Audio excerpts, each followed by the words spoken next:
En el libro de Marcos, en el Evangelio de Marcos, capítulo 3, versículos 13 al 19. Y regresamos, hermanos, a nuestra serie de predicaciones en el Evangelio de Marcos. Y vamos a nuestro capítulo 3, versículos 13 al 19. Hermanos, la última vez terminamos, el año pasado fue la última vez que predicamos Marcos sobre las cuestiones del día de reposo, ¿se recuerda? Explicamos, hermanos, los problemas que tuvieron los fariseos con Jesús en el día de reposo y explicamos por qué la iglesia se congrega los días domingos, ¿se recuerda?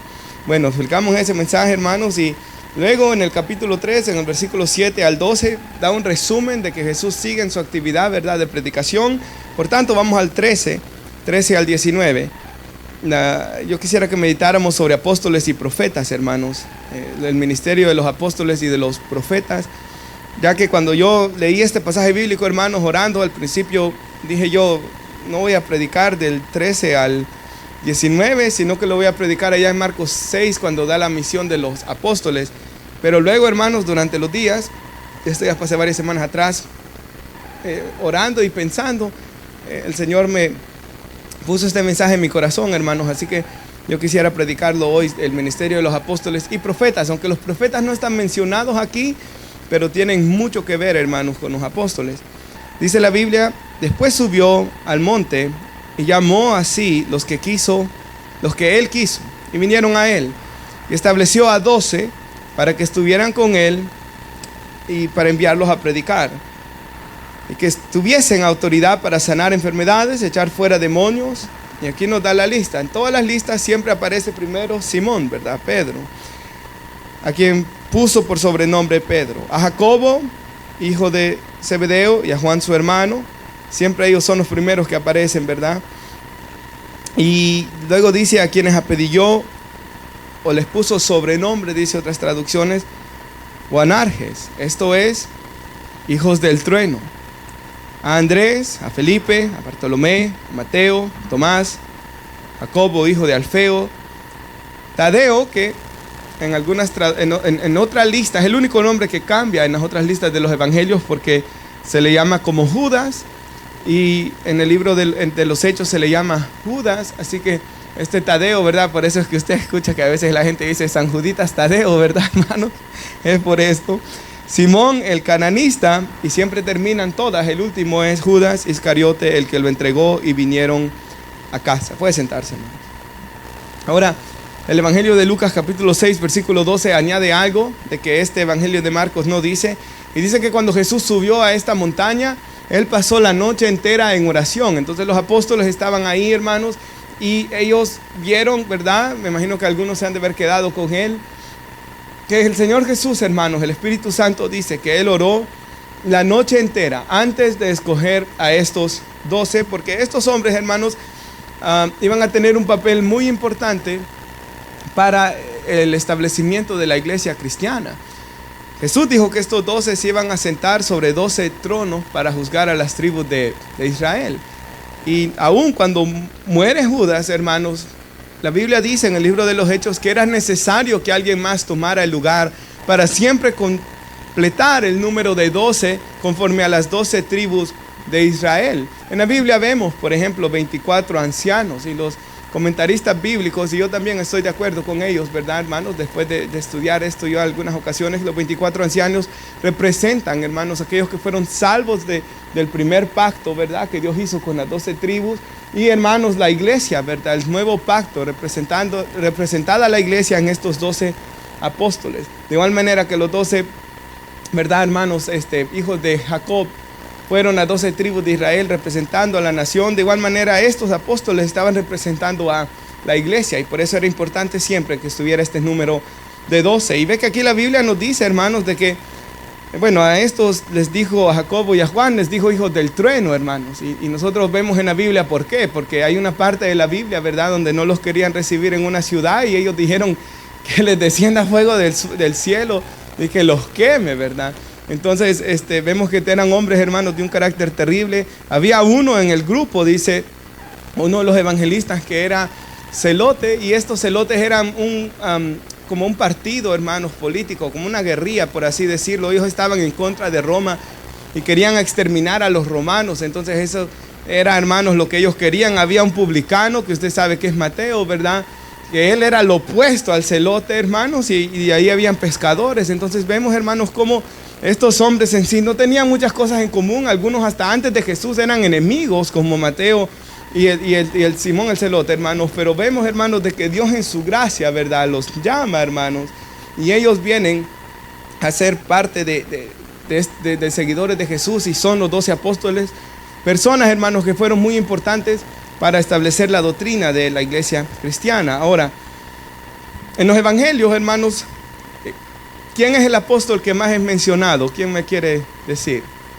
Pedro, ¿verdad? Pedro es el más mencionado, y de ahí vemos el círculo íntimo de Jesús, que los que más aparecen con Jesús son Jacobo y Juan, ¿verdad? Y a veces aparece Andrés también, hermanos. Pero luego de estos, hermanos, por ejemplo, en Marcos se menciona un poco de Andrés. Pero luego de esto, hermanos, no vemos a más. Casi no se menciona el resto de los apóstoles. Siempre se menciona a Judas allá al final porque hace la traición, ¿verdad, hermanos?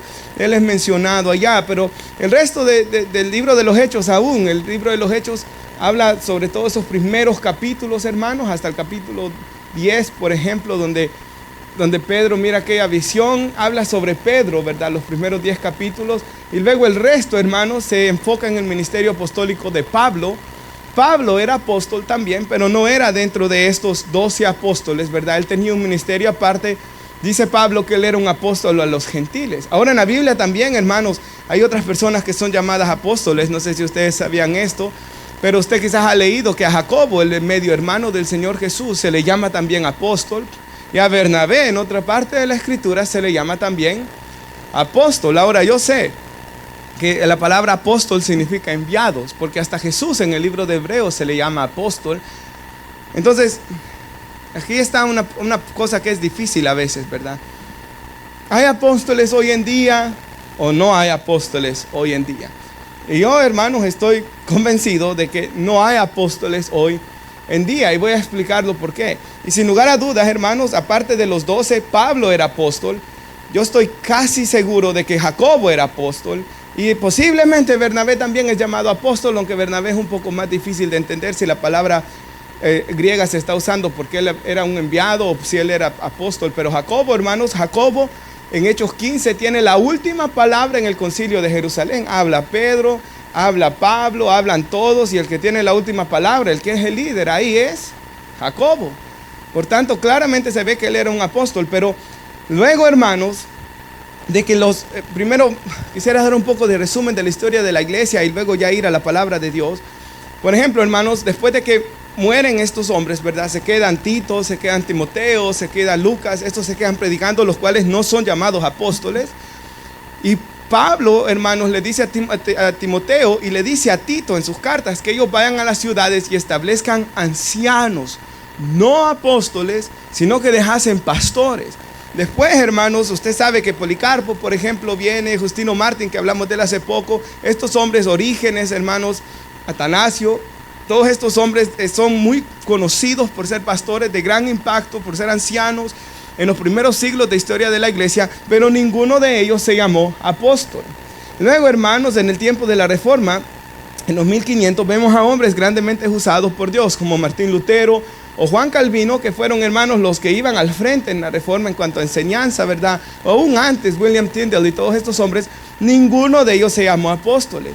Luego en los 1700 a los 1800 hubo los grandes avivamientos en Inglaterra y en Estados Unidos, en Escocia, hermanos, en Gales. Y durante estos grandes avivamientos hubieron hombres, ¿verdad? Evan Roberts, Jonathan Edwards, George Whitefield, todos estos, John Wesley, todos estos hombres muy conocidos, hermanos, de diferentes denominaciones, ¿verdad? John Wesley siendo un metodista arminiano, hermanos, por ejemplo. Pero en medio de lo que le quiero decir es que nunca nadie, hermanos, en los 2000 años se puso el título de apóstol. Nadie.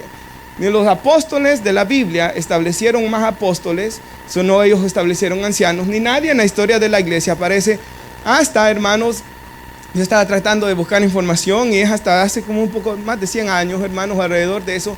con el movimiento de la palabra de fe, ¿verdad? Que como se le llama, o el evangelio de la prosperidad también. En este movimiento, hermanos, comenzaron a haber hombres que se declararon apóstoles. Y son una minoría, ¿verdad? La mayoría de las iglesias cristianas evangélicas no creen en esto. Ninguna denominación cree en esto, ¿verdad? Southern Baptist, ninguna de estas, presbiterianas, metodistas, ¿verdad? Reformadas, cuando en las asambleas de Dios, nadie da una credencial para que alguien sea un apóstol. Ni tampoco en profetas, hermanos. Yo sé que esto no se sabe tanto. Se sabe, la mayoría de gente sabe que no hay apóstoles, pero a veces he visto que hay mucha confusión en muchos hermanos con la cuestión de profetas. Y yo quisiera explicar, hermanos, sobre por qué ambos ministerios ya no existen y por qué ninguna de las denominaciones cristianas da credencial para que usted sea un profeta, ¿verdad? Con excepción, nuevamente, de algunas enfocadas en el evangelio de la prosperidad. Y en primer lugar, hermanos, yo quisiera que miráramos, sé que hay más, pero por cuestión de tiempo, solo quiero que miremos 3 cosas que deben haber en un apóstol. 3 cosas que deben hacer los apóstoles. Por tanto, voy a estar usando mucho la Biblia esta tarde, hermanos, lo cual es una buena noticia, ¿verdad, hermanos, para ustedes? 2 Corintios 12:2, y algunos solo los voy a citar porque son varios que voy a poner en las pantallas. 2 Corintios 12:2, Pablo habla de que él es un apóstol, ¿verdad? Ahí hay otros hombres, hermanos, que llama falsos apóstoles él. Ya habían unos hombres, ¿verdad?, que estaban queriendo decir que eran apóstoles en aquellos tiempos. Como le digo, cuando comenzaba la iglesia, y hoy en día han salido esos falsos apóstoles, ¿verdad? Durante la historia de la iglesia no han habido, pero en aquellos tiempos estaban saliendo estos hombres, hermanos, diciendo esas cosas. Y Pablo dice de que en el ministerio de él, los corintios vieron milagros, vieron prodigios y vieron las señales de un apóstol, dice él. Entonces, todo apóstol tenía un hombre que tenía que tener un ministerio para hacer milagros, prodigios, señales. O sea, paralíticos, hermanos, tenían que ser sanados, muertos tenían que ser resucitados, como vemos en el libro de los Hechos, ¿verdad? Demonios tenían que haber sido sacados. Ellos, hermanos, no solo tenían poder y unción para predicar, ellos tenían poder y unción para hacer milagros y prodigios, que dice la Biblia que son señales de un apóstol, como forma de hacer auténtico que ellos son apóstoles, de probar, ¿verdad, hermanos?, que ellos son verdaderamente apóstoles. Así que esa es la primera y la más corta de las señales, hermanos. 1 minuto me tardé, ¿verdad, hermanos? Tienen que hacer milagros y tienen que hacer prodigios y verdaderos. Yo sé que en estos tiempos se ha visto mucho, por ejemplo, este hombre muy conocido, Costi Hinn, ¿verdad? Él comenzó, hermanos, con eso de que llevaban personas arriba, ¿verdad?, en el altar donde ellos estaban y siempre era ese, ¿verdad?, que le terminaban de estirar la pierna o esos así. Pero luego, hermanos, sale de que muchas de estas cosas eran falsas. Y el sobrino de él, de Benny, no sé cuál dije, hermano, Benny Hinn es el malo, ¿verdad, hermanos? El sobrino de él es Costi Hinn, y Costi Hinn estaba ahí y era como de los guardaespaldas de él. Y dice de que vivían una vida de lujo, hermanos, como usted sabe, que en los mejores hoteles, en Dubái, en estos lugares, hermanos, una vida de lujo y de dinero. Pero Costi Hinn dice que andando con su tío en todas estas cosas, él se sentía vacío, dice. Él miraba que el ministerio del tío era una farsa, pero él seguía ahí, dice, mirando que el evangelio del prosperidad no es mentira. Pero él dice que se sentía tan vacío, él luchando con sus pecados, el vacío de no tener a Cristo, ¿verdad? Y él es introducido al ministerio de John MacArthur y ahí él conoce el evangelio y hoy es un pastor él. Por cierto, Cristian y Daniel ahí andan, esto no lo hice a propósito. Cristian y Daniel ahí andan en la iglesia de él hoy en Arizona, creo que es. Entonces vemos, hermanos, cómo el evangelio de la prosperidad es falso, ¿verdad? Y muchas veces esos milagros que ellos supuestamente hacen son falsos. Ahora, veamos la segunda. Tenían que ser milagros. Lo segundo, si puede poner nuestra hermana Efesios 3, versículos 3 al 5. Los apóstoles, hermanos, y vamos a verlo en muchos pasajes bíblicos, ellos establecieron el fundamento. Y mantenga esta ilustración en su mente. Digamos que yo soy un arquitecto, porque Pablo esa palabra usa para describirse. Imagínense usted, hermanos, que yo voy a hacer un edificio grandísimo, grande. Por ejemplo, yo sé que este es muy conocido y es triste, ¿verdad? Pero las Torres Gemelas, imagínense la más grande de las torres, tenía que ser muy grande. Entonces, ¿qué es lo primero que hay que hacer para ese gran edificio, hermanos? Un fundamento, ¿verdad? Una fundación fuerte, estable, ¿verdad? Algo que sea suficientemente fuerte como para sostener el resto de lo que se va a ir construyendo. Entonces la Biblia, y ya vamos a verlo, usa eso para ilustrar a la iglesia. La iglesia es como un templo grandísimo, dice la Escritura. Los apóstoles pusieron ese fundamento. Ahora, miren, los apóstoles y los profetas, ellos recibían revelación directa, doctrinal. Y dice que por revelación, dice aquí Pablo, me fue dado a conocer el misterio, tal como antes les escribí brevemente, en vista de lo cual, leyendo, podrán entender mi comprensión del... Quiero un paréntesis. Cuando habla de un misterio aquí, el misterio de Cristo, si usted quiere saber cuál es ese misterio, es todo el Nuevo Testamento, hermanos. En el antiguo pacto era por sombras, dice la Escritura, por tipos, ¿verdad? Tipologías, sombras de cosas que habían por venir. En inglés foreshadowing dicen, ¿verdad? Cuando ya vino el cumplimiento, ese es el misterio de Cristo, ¿verdad? Algo que antes, hermanos, no se sabía al 100 cómo iba a pasar, pero en el Nuevo Testamento ya lo sabemos porque ya nos fue revelado. Ahora sigue diciendo el versículo 4 o el 5. En otras generaciones, es lo que estoy diciendo, no se dio a conocer a los hijos de los hombres en el antiguo pacto, ¿verdad? Pero ahora ha sido revelado a sus santos, ¿a quiénes? A los apóstoles y a los profetas les fue revelado esto, por el Espíritu.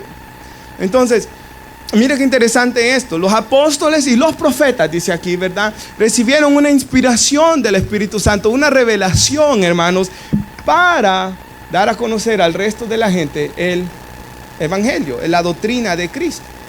Ahora ya tenemos eso. Ahora Efesios 2:20, por favor. 20 al 22. Vamos aquí, ¿verdad? Reciben la revelación y luego dice, edificando, están edificados ustedes sobre el fundamento, nuevamente esa imagen, ¿verdad? De los a quienes apóstoles y profetas, siendo Cristo Jesús, mismo la piedra angular. Usted sabe, la piedra angular era, hermanos, la fundación prácticamente, para no entrar en tanta confusión ahorita, ¿verdad? Era ese fundamento. Cristo es el fundamento, en quien todo el edificio, dice, va ajustando, ¿verdad? Ajustado, va creciendo, dice. O sea, cada persona que se va salvando viene a ser parte de este templo de Dios. Por eso, Pedro dice que Jesús es la piedra preciosa, piedra viva, piedra que desecharon los edificadores. Ha venido a ser, ¿qué dice Pedro? Cabeza del ángulo. Y ustedes son piedras también, pequeñas piedras que van siendo, cada vez que alguien viene a Cristo, viene a ser injertado a Cristo y va creciendo este templo para Dios. En Cristo también ustedes edificados para morada de Dios en el Espíritu Santo. Entonces, hermanos, cada uno de nosotros venimos siendo pequeñas piedras, por así decirlo. Pequeños ladrillos. Imagínese usted uno de esos ladrillos que va ahí, ¿verdad? Y Cristo es el fundamento y se va levantando este edificio, este templo glorioso en el cual el Espíritu Santo mora. Por eso la iglesia es muy importante. La Biblia dice que todos juntos somos el templo de Dios.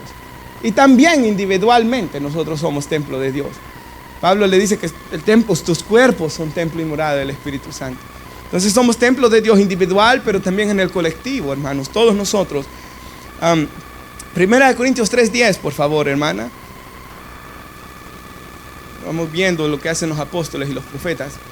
Pablo dice aquí: conforme a la gracia de Dios que me fue dada, yo como sabio arquitecto puse el fundamento, ¿verdad? Y otro edifica sobre él. Y aquí ya entra todos nosotros, hermanos. Sobre todo el pastor, el maestro y el evangelista está edificando sobre el fundamento que ya pusieron los apóstoles y profetas. Pero cada uno tenga cuidado, dice, cómo edifica encima. Pues nadie puede poner otro fundamento que el que está puesto. ¿El cual es quién? Jesucristo, ¿verdad? O sea, estamos edificando, pero no podemos, hermanos, predicar otra cosa nueva, porque la Biblia dice que el que trae otro evangelio es ¿quién? Anatema, ¿verdad? O sea, Jesús les dijo a sus discípulos: vayan y enséñenles lo que yo les he enseñado. Y de ahí se tenía que pasar a otra generación y a otra generación, y por eso fue tan importante que la Biblia fuese escrita, ¿verdad? Entonces Dios escribió su palabra, hermanos. Por ejemplo, es increíble como tenemos tantos, creo que, si recuerdo bien, son 8.500 manuscritos del griego original que nosotros tenemos, ¿verdad? en nuestros tiempos. Entonces Dios escribió su palabra, hermanos, y la ha preservado. Si usted estudia bibliología de una manera extraordinaria así se llama, bibliología, compre un libro de eso, hermanos. Dios la preservó de una manera extraordinaria durante los años para, hermanos, de que la doctrina quedase establecida una vez y para siempre. Y el que trae otro evangelio, dice Pablo, sea anatema. Ahora bien, dice, si sobre este fundamento alguien edifica con oro, o sea, si está haciendo las cosas conforme a la palabra de Dios, plata, piedras preciosas, pero si no lo están haciendo bíblicamente, es como madera, heno, paja. La obra de cada uno será evidente, porque el día la dará a conocer, hablando del día que Jesús venga. Pues con fuego será revelada. O sea, el fuego usted sabe que va a quemar la paja, ¿verdad? Va a quemar la madera, hermanos. Pero el oro y las piedras preciosas se van a mantener, ¿verdad? El fuego mismo probará la calidad de obra de cada uno. Hermanos, cuando vayamos y estemos delante de Dios, dice la Biblia, la hermana lo leía, ninguna condenación hay para los que están en Cristo Jesús. Y la sangre de Cristo nos limpia de todo pecado. Y qué privilegio, hermanos, que pararnos aquel día. Y esa va a ser nuestra alabanza, que con su sangre Él nos ha redimido y nos ha comprado y nos ha hecho un reino, reyes y sacerdotes para Dios. Y esa es nuestra alabanza. Pero la Biblia sí dice, hermanos, y este es un pasaje que muestra que nuestras obras van a ser juzgadas. Y si usted hizo las cosas bíblicamente, ¿verdad? Por amor a Dios, en obediencia a Dios y a su palabra, su obra, su servicio a Dios es como el oro, hermanos, como piedras preciosas. Y va a recibir recompensa. Pero cuando usted y yo hemos hecho cosas en la carne, cosas en nuestra propia voluntad, en desobediencia a la Biblia, eso es como la paja, que no tiene valor, que va a ser quemado, que no va a quedar. Imagínense, hermanos, una persona que no viva para Dios es un desperdicio de vida, ciertamente, ¿verdad? Sigue diciendo el 15, si la obra de alguien consumida por el fuego sufrirá pérdida, sin embargo, él será salvo. Aquí habla de una persona y yo pienso que esto es tan peligroso, hermanos. Esto es como tomar un examen bien difícil y uno ir queriendo solo sacar el 70 para pasar, ¿verdad, hermano? No estoy diciendo que somos salvos por obra, pero aquí dice la Biblia de alguien que es salvo, pero sus obras son ¿qué? Quemadas. Es una cuestión bien complicada aquí, ¿verdad? Él va a sufrir pérdida, dice. Sin embargo, él será salvo, aunque así como a través del fuego. Pero nosotros no queremos eso, ¿verdad, hermanos? Nosotros queremos que aquel día, hermanos, porque esto es tan delicado, hermanos, porque aún la Biblia dice que muchos van a ir creyendo que van al cielo, le van a ir diciendo Señor, Señor, y Él les dirá, nunca los conocí, aparte de mí, hacedores de maldad. De verdad van a creer que iban a entrar y no van a poder entrar. Entonces tenemos que tomar muy en serio, ¿verdad?, nuestra vida cristiana, hermanos, y nuestra obediencia a Dios. Ahora, Judas 1:3, por favor.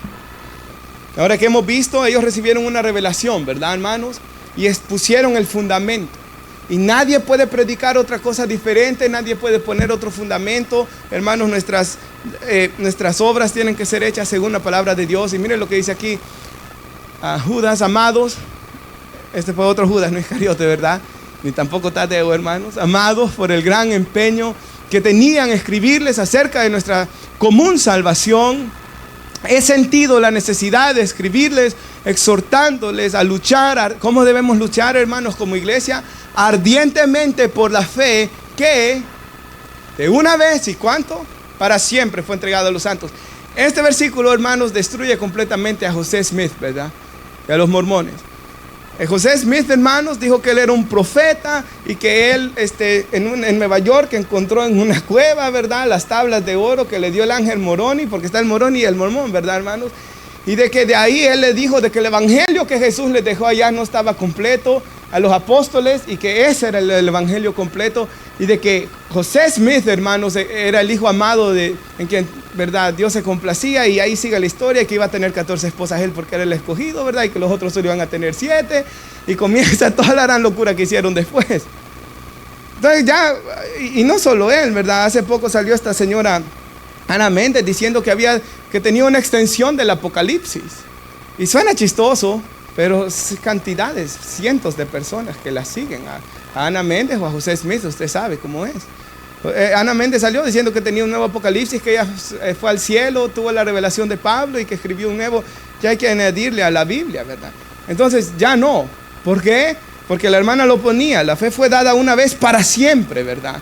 Si alguien predica un evangelio diferente a este de los apóstoles, es anatema, está bajo la maldición de Dios. Aún Apocalipsis dice, ¿verdad?, que el que añada palabras, imagínense cómo deja esta profecía, la maldición de Dios vendrá sobre ella, ¿verdad? Por lo que esa mujer ha hecho, ¿verdad? Una mujer que claramente no es salva, ¿verdad, hermanos? Ni por cerca. Ahora, si puede poner Hebreos, nuestra hermana 1 al 3. Creo que lo termina de dejar claro, hermanos. Ahora, ¿por qué no creo que haya apóstoles nuevamente hoy? ¿Por qué no creemos las iglesias cristianas, mejor dicho? Porque la fe fue dada una vez para siempre, hermanos. La palabra de Dios, hermanos, el evangelio, por ejemplo, Pablo dijo así, cuando les predicó a los ancianos de Éfeso, les dijo Pablo en Hechos 20, yo les he declarado todo el consejo de Dios. Palabra consejo que se traduce en algunas traducciones todo el propósito de Dios, y en otras traducciones la palabra griega se traduce como todo el plan de Dios, dando a entender que todo el plan de salvación, todo el consejo que Dios tenía para el hombre, todo Dios lo dio ya a los apóstoles. No hay nueva revelación, ¿verdad? Recuerde esto, el cristiano no recibe revelación, el cristiano recibe iluminación. Amén, hermanos. Nosotros recibimos iluminación porque, hermanos, desde el momento que venimos a Cristo, el Espíritu Santo nos ilumina para entender las Escrituras, pero no nos va a dar nueva revelación. Dios dice, habiendo hablado hace mucho tiempo, en muchas ocasiones y de muchas maneras a los padres, ¿por quiénes? Los profetas en el Antiguo Testamento, ¿verdad? Y en el Nuevo también habló por profetas. Vemos a Gabo y vemos otros profetas. Dios habló, hermanos, en el tiempo antiguo, en estos últimos días, y los últimos días son, ¿cuánto, hermanos? Desde que Jesús vino y murió y resucitó, desde ahí comenzaron lo que la Biblia dice, los últimos días. Y cuando el libro de Hebreos estaba siendo escrito, antes del año 70 que cayera Jerusalén, desde ahí dice, desde ahí Dios nos habla, ¿por quién? Por su Hijo, a quien constituyó heredero de todas las cosas, por quien también hizo el universo. Ahora, lo siguiente es lo más importante, hermanos, de lo que quiero decir hoy. Si queremos ver cómo es Dios, tenemos que mirarlo a Jesús, porque Él es el resplandor de su gloria. Y manténgalo ahí, por favor, la expresión exacta de su naturaleza. Recuerde, muéstranos al Padre, decía Felipe. ¿Y qué le dijo Jesús? Felipe, hace tanto tiempo que estoy con vosotros y me pedís ver al Padre. El que me ha visto a mí, ¿ha visto a quién? Al Padre, ¿verdad, hermanos? Jesús es, hermanos, la expresión exacta de su naturaleza. Reina Valera lo traduce, la imagen misma de su substancia, ¿verdad? Él es, hermanos, la manera como Dios se ha revelado al mundo por su Hijo. Y luego sigue diciendo, ¿verdad?, que Él sostiene todas las cosas con la palabra de su poder. Y si quiere dejamos ese ahí. Luego dice que Él está a la diestra del Padre. Pero vemos, hermanos, y este es el punto que yo quiero hacer con ese pasaje bíblico, ¿verdad? Jesús, hermanos, es la última revelación y la máxima y la perfecta revelación de Dios.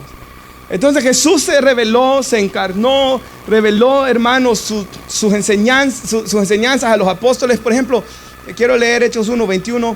Dice así, cuando estaban buscando a Matías, ¿verdad? Es necesario, pues, dice Pedro, que estos hombres que han estado juntos con nosotros todo el tiempo que el Señor Jesús entraba y salía entre nosotros, comenzando desde el bautismo de Juan, dice, hasta el día que de nosotros fue recibido arriba, se ha hecho testigo de su resurrección. O sea, estos hombres estuvieron, hermanos, todo el tiempo con Jesús y aprendieron de Él y fueron enseñados por Él. Y luego, hermanos, es más, aun cuando Él resucita entre los muertos, está 40 días con ellos Jesús, ¿verdad? Apareciéndoseles una y otra vez para que ellos, hermanos, enseñaran a los demás todo lo que Jesús les había enseñado. Jesús les dijo, el Espíritu Santo va a venir sobre ustedes y Él les va a recordar todo lo que yo les he dicho. Y ahora, a Pablo, ¿verdad?, lo atacaban. En Gálatas dice esto la Biblia, de que él no había recibido instrucción directa del Señor. Y luego, hermanos, Pablo prácticamente comienza a decir, Jacobo es mi testigo, Pedro es mi testigo, los hermanos, Bernabé es mi testigo. Él comienza a nombrar y él cuenta su historia y él cuenta, hermanos, cómo él nunca, desde cuando él se convirtió, ¿verdad? El Señor, hermanos, lo llevó a Arabia, dice, lo llevó a todos estos lugares antes de ir a Jerusalén, antes de ir a aprender de los apóstoles. Y hermanos, Pablo se aparta a todos estos lugares y desde ahí, dice Pablo, hermanos, él está recibiendo revelación directa, hermanos, de Dios. Es más, tanta revelación recibe él de que dice la Biblia en 2 Corintios 12 que él va hasta el tercer cielo. Otra cosa muy importante de eso, dice que él va al cielo y no se le permite escribir nada de lo que él vio. Hermanos, si él fue al cielo y no se le permitió escribir, porque por fe andamos, no por vista, ¿verdad? Si a él no se le permitió escribir, ¿cómo es que luego aparece, estuve 30 días en el infierno? Vi a Michael Jackson en el infierno, hasta tan ridículos llegan a ser, ¿verdad? Que allá estaba bailando, que está haciendo el Moondance y todo eso, y hay gente que cree. Ok, fui a estar 20 días al cielo. Hermanos, yo sinceramente no creo en esas cosas, ¿verdad? Hermanos, y algo muy importante que tenemos que tener en cuenta, Dios no me manda a mí ni me llama a creer nada que no esté escrito en su palabra. Yo no tengo por qué creer nada que no está escrito en su palabra. Ahora, 2 Pedro 1:19, por favor, hermana, en la pantalla. ¿Verdad, hermanos? Ellos establecieron la doctrina una vez y para siempre. Amén, hermanos. Y pónganse a pensar, tan sencillo es. En la Biblia tenemos cuando estaba solo Dios escrito. Juan 1:1, al principio era el verbo era con Dios y el verbo era Dios. ¿Verdad? Ya estaba Jesús, la Trinidad de Dios solos. La Biblia nos relata, hermanos, la creación, nos relata la caída, nos relata todo el plan de salvación, nos relata toda la vida de Jesús, la muerte de Jesús, la doctrina de Jesús y en Apocalipsis cómo Jesús vendrá y cómo va a ser la eternidad. Lo que Dios nos revela, ¿verdad? Que ciertamente no nos revela todo, porque eso lo veremos en el reino de los cielos, pero nos da lo que necesitamos saber. Todo lo que necesitamos saber Dios nos lo da. Cierra Apocalipsis con la maldición, si alguien le quiere añadir más. Cierra Apocalipsis diciendo a la iglesia, sí, amén, ven Señor Jesús. La gracia del Señor Jesús sea con todos vosotros. Y amén, termina la escritura. Y ahí está terminado todo, hermanos. Y sabe algo muy interesante. Esa gente que está tan loca por querer escuchar a esos que fueron al infierno, que acá, que allá, que me vengan como a leer la mano prácticamente, ¿verdad? O la bolita de cristal. No les gusta leer la Biblia. No es casualidad eso, hermanos. Que me vengan a decir con quién me voy a casar, pero no les gusta leer la Biblia. Y yo he visto personas que con ese, vengan a decirme con quién me voy a casar, han terminado bien mal después, ¿verdad, hermanos? Por sus frutos los conoceréis, dice el Señor, ¿verdad? ¿Para qué complicarse tanto los jóvenes? Que quiero que el pastor me venga a decir al oído, hijo, esa es la que es para ti. No, hermanos, no. Ahora, bueno, qué rápido vamos, hermanos. Abra la Biblia en 1 Corintios 15, por favor. Vamos a la última. 1 Corintios 15. Ahora, hermanos, va quedando claro, ¿verdad? Los apóstoles, están los 12, y en la Biblia vemos a Pablo. Sin dudas, Pablo es claramente dicho, pero también es mencionado Jacobo y Bernabé como apóstol. Ahora, estos establecieron el fundamento doctrinal, ¿verdad? Algo que fue dado una vez y para siempre. Y si alguien trae otro evangelio es anatema. Y hay muchos pasajes bíblicos, hermanos, que yo no puedo traer en este momento. Pero segunda de Pedro, y sabe, vamos a hacer algo, hermanos. Usted en la Biblia va a tener 1 Corintios 15, pero yo voy a poner otros pasajes aquí que son muy importantes. Pero creo que esto cierra este punto. Dice, y así tenemos la palabra profética más segura. Y en el contexto, Pedro dice, yo estuve con Jesús en el monte donde Él se transfiguró, vi su gloria y les testifico que lo vi, pero más seguro que mi testimonio aún es la palabra profética más segura, a la cual ustedes hacen, ¿qué, hermanos? Bien, en prestar atención a ella como una lámpara que brilla en un lugar oscuro. O sea, ¿qué es lo más seguro que tenemos? La palabra de Dios, que vive y permanece para siempre. Hermanos, yo he estado ahí y yo lo he visto con mis propios ojos. Personas decirle a alguien, ven acá que tengo una profecía para ti, y hermanos, se ha cumplido lo opuesto. lo opuesto, pero completamente lo opuesto. Pero hermanos, qué bendición que nosotros tenemos la palabra profética más segura, que nunca ha fallado en ninguna profecía, ¿verdad, hermano? Jamás. Bueno, a esta palabra, hermanos, le hacemos bien a estar atentos a ella, a la palabra profética más segura. Ahora, 1 Corintios 15, versículos 1, ¿lo tenemos? Y quisiera, hermanos, introducirme en este último punto. Recuerde que en Hechos 1:21 dice que los apóstoles tenían que ser testigos con nosotros de la resurrección. Y eso es muy importante. ¿Qué hace un apóstol? Establece la doctrina. Él es respaldado con milagros, ¿verdad? Tiene que ser milagros y señales que muestren que son apóstoles. Pero luego, hermanos, vemos en la Biblia también de que ellos tienen que dar testimonio que vieron a Jesús resucitar. Y no solo los 12, Pablo también y Jacobo también, vamos a ver en este 1 Corintios 15, vieron a Jesús, hermanos, con sus ojos, ¿verdad? No solo una visión, lo vieron, hermanos, en una aparición de Cristo en tierra. Hermanos, bueno, en el caso de Jacobo, usted sabe que Jacobo no creía en Jesús. Él no camina con Jesús cuando Él está en la tierra, sino hasta que Él muere y resucita, ¿verdad? Y en un segundo la Biblia nos va a hablar de eso. Ahora, hace unos meses atrás, estábamos en el cumpleaños de Eli y el hermano Ricardo se me acercó y me hizo una pregunta muy interesante. Y él me dijo esto, de que estaba él en el trabajo y de que había un hombre ahí, de que supuestamente tiene muchos déjà vus, ¿verdad? Y usted sabe qué es eso, hermanos, que usted va a un lugar al que supuestamente uno nunca ha ido y yo siento que he estado aquí en otra vida. Entonces este hombre tenía déjà vus y le dijo, ¿verdad? Ojalá que no haya fumado algo, ¿verdad, hermano? Y por eso yo siento que estuve aquí, ¿verdad? Bueno, hermano lo conoce. Y le dice al hermano Ricardo de que por eso él cree en la reencarnación. Porque él va a un lugar y yo en otra vida estuve aquí, dice él, y por eso es que yo estoy seguro de la reencarnación. Entonces dice que él le preguntó al hermano Ricardo, este hombre, ¿por qué ustedes creen en la resurrección de los muertos? El hermano Ricardo vino a mí y me dijo, pastor, yo le respondí así, pero ¿cómo le respondería a usted? Me dijo. Entonces siempre que me hace una pregunta, algo así, ¿verdad, hermano? Yo trato de orar en mi mente rapidito, ¿verdad? Señor, dame sabiduría, iluminación, ¿verdad, hermanos? En este momento. Y hermanos, el Señor rápidamente me recordó de esto. Y eso es lo que yo quisiera leerles hoy, hermanos. Y que ponga mucha atención sobre esto. ¿Por qué creemos en la resurrección de los muertos? Y una parte es el testimonio de los apóstoles, como vamos a decirlo. Pero ¿por qué creemos en la resurrección de los muertos? ¿Tiene 1 Corintios 15?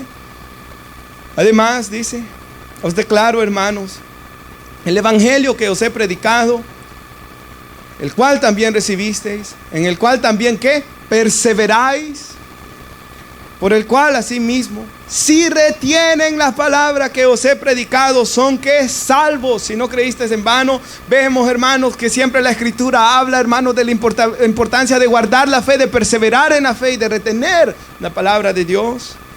Porque dice, y esto es muy importante, leamos el 3 y el 4. Primeramente os he enseñado lo que asimismo recibí, que Cristo murió por nuestros pecados, conforme a ¿qué? Las Escrituras. Y que fue sepultado y que resucitó al tercer día, conforme a ¿qué? Las Escrituras. Y eso es lo primero que yo le dije al hermano cuando me recordé de este pasaje bíblico. Yo le dije, hermano Ricardo, yo creo en la resurrección de los muertos. ¿Por qué? Porque Cristo murió y Cristo resucitó conforme a las Escrituras. Y quisiera darles un pequeño ejemplo de esto. Si puede poner nuestra hermana Deuteronomio 21, 22 al 23. Y hermanos, esto es maravilloso lo que vamos a ver aquí. Porque hermanos, los judíos tienen, ¿verdad? Muchos judíos creen en Cristo, pero sé que bastantes no. Y hay judíos que tienen estas Escrituras, que saben que Moisés escribió 1500 años antes que Jesús viniera, pero aún así, ¿verdad, hermanos? Se resisten a creer en Cristo. Y aquí Moisés decía algo, ya profetizando esa cruz, ¿verdad? Si un hombre ha cometido pecado digno de muerte y se le ha dado muerte y lo has colgado de un árbol, dice, su cuerpo se quedará colgado del árbol toda la noche. ¿Qué va a hacer? No quedará, perdón, sino que ciertamente lo enterrarás el mismo día, pues el colgado es maldito de Dios. Y desde aquí, hermanos, para que no contamines la tierra que el Señor tu Dios te da en heredad. Desde aquí ya comenzamos a ver, hermanos, lo que Gálatas capítulo 3 interpreta, que era ya una referencia a cómo Jesús iba a morir en la cruz del Calvario para llevar la maldición del pueblo de Israel y de todos nosotros en la cruz. Entonces vemos en la Escritura, por ejemplo en Génesis 3:15, desde que el hombre cae en pecado, ¿verdad? Dios le dice a la mujer que iba a haber una guerra entre su descendencia, hablando de los que van a ser salvos al cielo, y las descendencias del diablo, que son los que siempre en toda la historia de la humanidad ha habido gente que se va a ir al cielo y gente que se ha ido al infierno. Y los que se van a ir al infierno son la descendencia de la serpiente, y por eso la Biblia rápido habla de ¿quién? Caín y Abel. Y Caín era la descendencia del diablo, ¿verdad? Y después, hermanos, Cam es la descendencia del diablo. Y la Biblia mantiene un registro de esa descendencia del diablo también para mostrar cómo la simiente de la serpiente siempre va a estar en guerra. Los malos contra los que son del Señor, ¿verdad, hermanos? Caín, hermanos, era la descendencia de la serpiente. Y Abel era la descendencia de la mujer. Pero, hermanos, muere Abel. Entonces, por eso la Biblia rápido va al que muere en lugar, al que vive, al que nace en lugar de Abel. Y ese es Set, perdón. Entonces, hermanos, luego la Escritura nos sigue esa genealogía, ¿verdad? Porque de ahí se va cumpliendo esa promesa de que alguien iba a descender, hermanos, de la mujer, y que éste iba a venir a aplastarle la cabeza a la serpiente, aunque la serpiente lo iba a herir, ¿verdad? Dándole una mordida mortal en el calcañal. Y desde ahí la Biblia no nos está hablando de que Jesús venía, ¿verdad? Y por eso la Biblia mantiene ese registro de nombres, hermanos. No es a lo loco, no es solo para aburrirnos, ¿verdad? No, la Biblia mantiene ese registro de nombres para enseñarnos que eso se vino a cumplir en Jesús. Mateo 1, Lucas 3 nos lo enseña. Entonces la Biblia es una historia, ¿verdad? Unida. Salmo 34:20. Ahí en Deuteronomio ya vemos que Jesús tenía que ser colgado de un madero. Y aquí dice la Biblia, por ejemplo, hablando de la muerte de Jesús: Él guarda todos sus huesos. Escribió David 1000 años antes de Cristo. Ninguno de ellos es quebrantado. Ahora, en ese solo el 20, hermana. Juan el apóstol dice en su evangelio que cuando Jesús ya ha muerto, los otros dos hombres estaban vivos. Y era día de reposo, porque ese fue un viernes que Jesús murió el siguiente día, y querían rápido irlos a enterrar. Y para asegurarse que murieran, comenzaron a quebrarle las piernas a los otros. Pero dice el apóstol Juan, como estaba escrito en la profecía bíblica de que Jesús no se le iba a quebrar ninguno de sus huesos, a él solo lo traspasan con una lanza, dice la escritura. Entonces vemos, hermanos, cómo en la vida de Jesús, ¿verdad? Los que vieron la vida de Jesús comienzan a relatar la vida de Jesús, y cómo cada una de estas profecías, si usted tiene una Biblia de estudio y se pone a ver profecías que se cumplieron en la vida de Jesús, hermanos, pasamos aquí, hermanos, toda la tarde, y no estoy exagerando, solo estudiando, hermanos, tantas profecías que se cumplieron del Antiguo Testamento en la vida de Jesús. Es impresionante. Yo solo estoy poniendo algunas. Salmo 22:16. Y recuerde, fueron diferentes personas que la escribieron. Jeremías no se conoció con Isaías, ¿verdad? Isaías que profetizó, hermanos, que Él iba a morir por todos nuestros pecados, herido por nuestras rebeliones, que Él iba a resucitar, hermanos, hasta que lo iban a sepultar en una sepultura de ricos. Y eso se cumplió cuando José de Arimatea pide su cuerpo y lo va a sepultar en una sepultura de ricos, ¿verdad, hermanos? O sea, aquí está escribiendo David y está profetizando algo que Jesús está sufriendo en la cruz. Porque perros me han rodeado, me han cercado, cuadrilla de malhechores horadaron la crucifixión, ¿verdad? Las manos, y me horadaron las manos y los pies. Puedo contar todos mis huesos. Ellos me miran y me observan.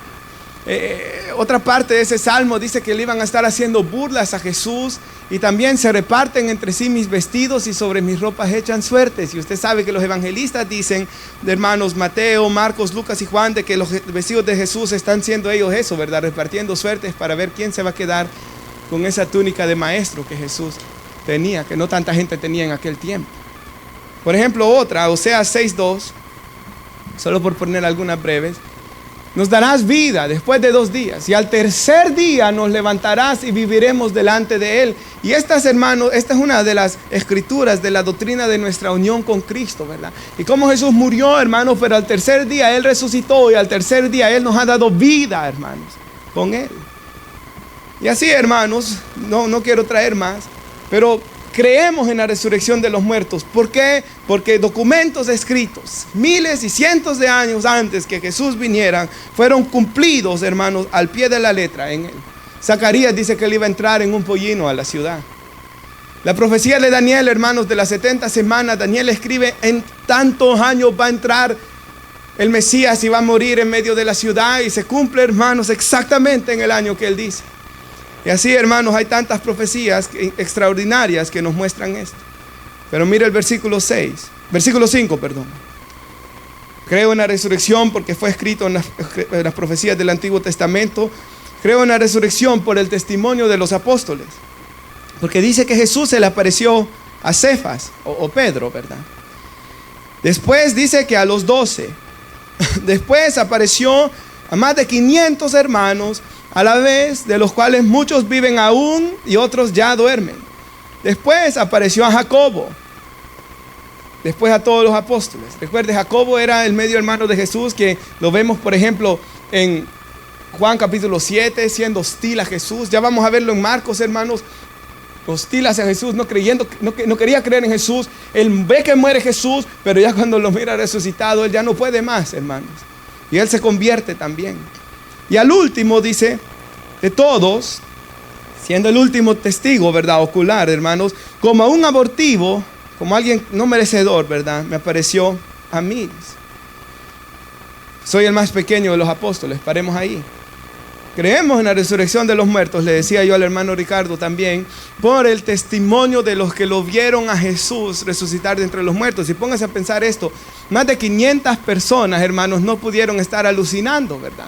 José Smith, él solo se metió a la cueva y nadie más supuestamente vio eso. Pero aquí estamos hablando de más de 500 personas, y algo muy interesante es que estuvieron dispuestos a morir y a dar su vida porque dijeron que habían visto a Jesús. Este grupo de personas fueron perseguidos. No estaban ganando dinero, no estaban ganando tierras. No es como cuando comienza el movimiento musulmán, ¿verdad? De que comienzan a matar gente y a recuperar tierras. No, Jesús, hermanos, los estaba llamando a negarse a sí mismo, a pagar el precio, a vivir diferente. Por tanto, creemos en la resurrección de los muertos por el testimonio de las Escrituras, por los que lo vieron, ¿verdad? Y esto es extraordinario, hermanos. Usted sabe que habían historiadores en aquellos tiempos como Flavio Josefo y estos hombres que testifican, hermanos, de cómo cristianos estuvieron dispuestos a ser hasta quemados y no negaban a Cristo. Ellos no negaban que le habían visto. Ahora, le dije por último al hermano Ricardo, creemos en la resurrección de los muertos. ¿Por qué? Si va a ver ahí conmigo el versículo 9 otra vez. Yo soy el más pequeño de los apóstoles. Yo no soy digno de ser llamado apóstol. Pablo recuerda, yo perseguía a la iglesia de Dios, pero por la gracia de Dios soy lo que soy, dice él. Y su gracia no ha sido en vano para conmigo. Antes he trabajado más que todos aquellos que lo vieron a Jesús, ¿verdad? Pero no yo, dice, sino la gracia de Dios conmigo. El 11, el último, porque o sea yo, o sean ellos, así predicamos y así habéis creído. Y le dije yo al hermano Ricardo, la tercera cosa por la cual yo creo en la resurrección de los muertos es por el poder que tiene el mensaje de que Jesús resucitó de entre los muertos. Porque cuando ellos lo comenzaron a predicar, y durante los 2000 años que ha sido predicado, personas han pasado de muerte a vida. Personas como Pablo, de que no querían saber nada de Dios, han pasado de esa hostilidad al evangelio a amar a Dios, a querer servir a Dios. Esperaba algún amén, hermanos, pero esto es cierto. Hermanos, y pónganse a pensar, por ejemplo, yo puedo pensar en mi propia vida, ¿verdad? Okay, yo no quería servir a Dios, yo no quería ir a la iglesia, yo no quería venir a Jesús, yo no quería saber absolutamente nada. Pero el día que creí en el Señor, el día que el Espíritu Santo hizo esa obra de regeneración en mi corazón, hermanos, mi vida cambió, ¿verdad? Un deseo por querer servir a Dios, un deseo por ir a la iglesia, un deseo por querer leer la Biblia, algo que no estaba en mí, ni en mis planes, ni jamás yo lo hubiera deseado. Pero hermanos, el poder del mensaje del Evangelio es que cambia y transforma vidas. Y por eso, hermanos, es tan refrescante cuando uno ve personas como cuando yo fui allá, hermanos, al viaje misionero y el primer día que estábamos allá nos dieron una presentación de la obra misionera que habían hecho en Azerbaiyán y en uno de esos lugares, porque esos lugares como Dubái y todos esos son bien bonitas la capital, pero el resto es bien feo, hermanos. y no había ni agua, hermanos, no había tuberías, no había nada. Qué pobreza tan terrible. Y uno se pone a pensar, esta gente de Estados Unidos es blanca, hermanos, podrían haber hecho cualquier otra cosa con su vida, pero están allá, hermanos, evangelizando y llevando el evangelio. ¿Por qué? Por el poder del mensaje del evangelio en sus vidas. Hermanos, yo, por ejemplo, bueno, en mi caso, ¿verdad? Yo, hermanos, imagínense, fui 5 años a la cárcel. ¿Por qué fui 5 años a la cárcel a predicar? ¿Por qué? Por lo mismo, por lo que yo había experimentado. Es lo que Pablo está diciendo aquí. Por la gracia de Dios soy lo que soy. Su gracia no ha sido en vano conmigo. Yo he trabajado más, dice. O sea, lo que lo llevaba a él a trabajar y a esforzarse y a servir a Dios y a hacer cosas, hermanos, de que posiblemente no encajaban con la lógica de las personas a su alrededor. ¿Era qué? Lo que él había experimentado. La gracia, el perdón, la salvación, la misericordia. Por tanto, creemos en la resurrección de los muertos por esto. Así que un apóstol es, ¿verdad, hermanos? Aquellos hermanos que recibieron revelación directa de Dios para poner la doctrina que fue puesta una vez para siempre, dice la Escritura. Un apóstol es, hermanos, alguien de que Dios respaldó, hermanos, su testimonio, su predicación con milagros, prodigios y señales. Las señales que tienen que hacer todo apóstol. Hermanos, todos los apóstoles que tenían que hacer milagros y señales. Y tercero, hermanos, y sé que hay más, pero solo estas 3 traje yo hoy. Tercero, hermanos, un apóstol tenía que ser un testigo que con sus ojos tuvo que haber visto a Jesús resucitar dentro de los muertos, hermanos. Y también enseñé hoy por qué creemos en la resurrección de los muertos cuando alguien le venga a decir, porque póngase a pensar, ese hombre, porque dice que ha tenido déjà vu, está confiando toda su eternidad en eso. En los supuestos déjà vu. Hermanos, eso es como tirarse al vacío y pensar que uno va a volar, hermanos. Eso es poner su confianza en algo, hermanos, de que no hay ninguna prueba. Mas nosotros creemos de que después de esta vida hay otra, ¿verdad? Creemos que en Cristo hay salvación y vivimos para Él por tantas profecías de una manera extraordinaria que se ha cumplido en Cristo. Creemos, hermanos, por los que lo vieron y estuvieron dispuestos a pagar. La iglesia cristiana creció, hermanos, por la sangre de los mártires, ¿verdad? Que derramaron su sangre, hermanos, proclamando el mensaje. Y creemos, hermanos, en la resurrección de los muertos por el poder transformador de que tiene el evangelio de cambiar personas hostiles como Pablo o como yo o como muchos de aquí quizá, en personas que luego fueron transformadas en amar a Dios y en un deseo de servir a Dios. Algo, hermanos, de que solo el evangelio pudo hacer. Porque el Espíritu Santo viene a morar en nosotros cuando creemos en Cristo. Y eso es algo extraordinario. Nos ponemos de pie y damos gracias a Dios. Padre, damos gracias, Señor, por su palabra. Gracias, Señor, por este mensaje que usted nos ha dado hoy. Yo oro, Señor, de que usted obre en nosotros el querer vivir para usted, Señor. Por favor, Señor, ayúdanos a vivir para ti. Padre, el apóstol Pablo dijo que su gracia no había sido en vano para con él. Y Señor, nosotros queremos también poder decir eso, Señor. Pero para eso queremos primeramente vivir en santidad, Señor, delante de usted. Porque, Señor, muchas veces, Padre, hemos hablado que el evangelio, el mensaje del evangelio, tiene que producir milagros, tiene que producir cambios, tiene que producir, Señor, cosas maravillosas, gloriosas. Tiene que producir, Señor, maravillas en los corazones de los que estamos acá. Pero, Señor, si nuestras vidas se ven igual al mundo, Señor, ese es un mal testimonio, Señor. Eso es testificar mal de que usted resucitó de los muertos. Por eso se le llama mal testimonio. Porque no estamos testificando, Señor, de lo que usted verdaderamente hizo, Señor, en su palabra. Por tanto, yo oro, Señor, que cada uno de mis hermanos procura, Señor, vivir para usted. Cada uno de mis hermanos pueda venir y decir, yo quiero vivir para Dios. Señor, y le damos gracias por lo que usted ha hecho en nuestras vidas.